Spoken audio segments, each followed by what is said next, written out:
Pernahkah kita menyadari bahwa realitas bukanlah apa yang terjadi di depan mata, melainkan bagaimana otak kita memilih untuk menerjemahkannya?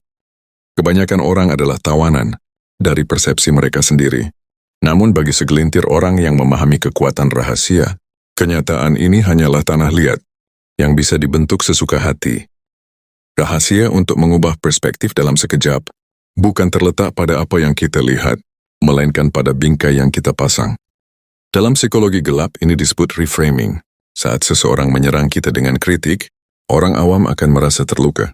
Namun berbeda dengan sang manipulator, atau mereka yang menguasai kendali diri, mereka akan segera memutar bingkai itu. Alih-alih melihat kritik sebagai serangan, mereka melihatnya sebagai data berharga tentang ketakutan lawan bicara. Dan dalam sekejap, posisi yang tadinya terintimidasi berubah menjadi pengamat yang berkuasa. Kekuasaan tidak berpindah tangan karena argumen, tapi karena perubahan posisi mental. Bayangkan sebuah krisis terjadi. Orang lain melihatnya sebagai bencana, namun kita melihatnya sebagai peluang untuk memvalidasi loyalitas seseorang. Saat orang lain melihat penolakan, kita melihat kesempatan untuk menguji ego orang lain. Ini adalah sebuah kekuatan untuk mengubah makna. Begitu kita berhasil mengubah makna sebuah peristiwa di kepala, emosi kita akan mengikuti.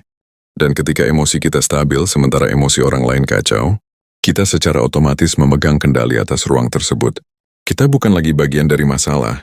Kita adalah sutradara dari situasi tersebut. Ingatlah, persepsi adalah pintu gerbang menuju pengaruh. Jika kita bisa mengontrol bagaimana seseorang memaknai dunianya, kita bisa mengontrol tindakannya. Gunakan ini dengan bijak karena sekali kita melihat dunia melalui lensa ini, kita tidak akan pernah bisa kembali ke cara berpikir yang lama. Selamat datang di permainan di mana kita tidak lagi hanya menonton, tetapi kita yang menentukan alurnya.